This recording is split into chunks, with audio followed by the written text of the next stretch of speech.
Some changes could be coming to the White River in Marion and Hamilton counties. And tonight, you had your chance to give your ideas, one that excites people who love the outdoors. More access points to kayak, canoe, and paddleboard by Indianapolis. News 8's Eric Feldman joins us live from Carmel with what he learned about the possibilities. Eric?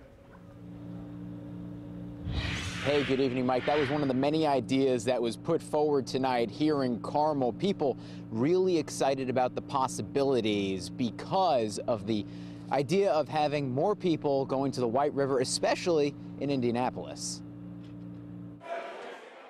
The sound of possibility. For 58 miles of water winding through Hamilton and Marion counties, the White River is bringing on a current swirling with ideas. It tells us that people want to engage with the river and that they can't today. Indianapolis Visit Indy and Hamilton County Tourism came up with the White River Vision Plan. Phase 1, the community said they'd like more recreation along the White River and more access points too.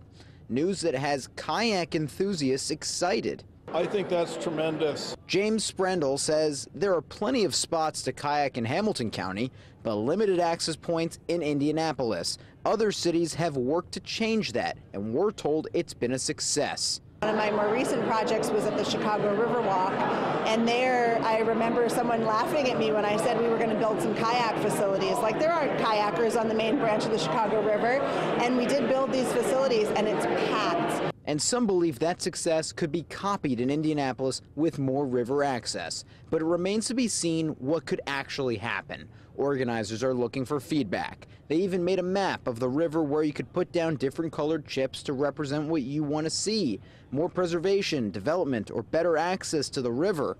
Something that interests Judy Hagan. So where are you going to put that? So I'm going to put that there because I'm going.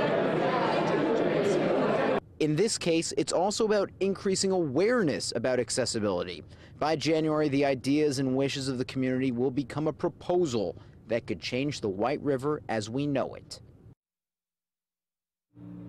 So tomorrow there are going to be 2 more open house forums, one in the afternoon, one in the evening. We'll make sure to put that information for you on this story on wishtv.com. Now, the next phase of this, there will be an actual proposal that will be put forward that people can look at about what could be changing on this 58-mile stretch of the White River. And the consulting group that is in charge of this will then start figuring out how the possible implementation could happen and who would be in charge of that. And that's something that's very important because this takes place over 2 different counties. So who will be in charge? Another important question that will be answered at some point next year. But again, tomorrow, more chances for you to give your ideas. I'm live in Carmel. Eric Feldman, Wish TV News 8.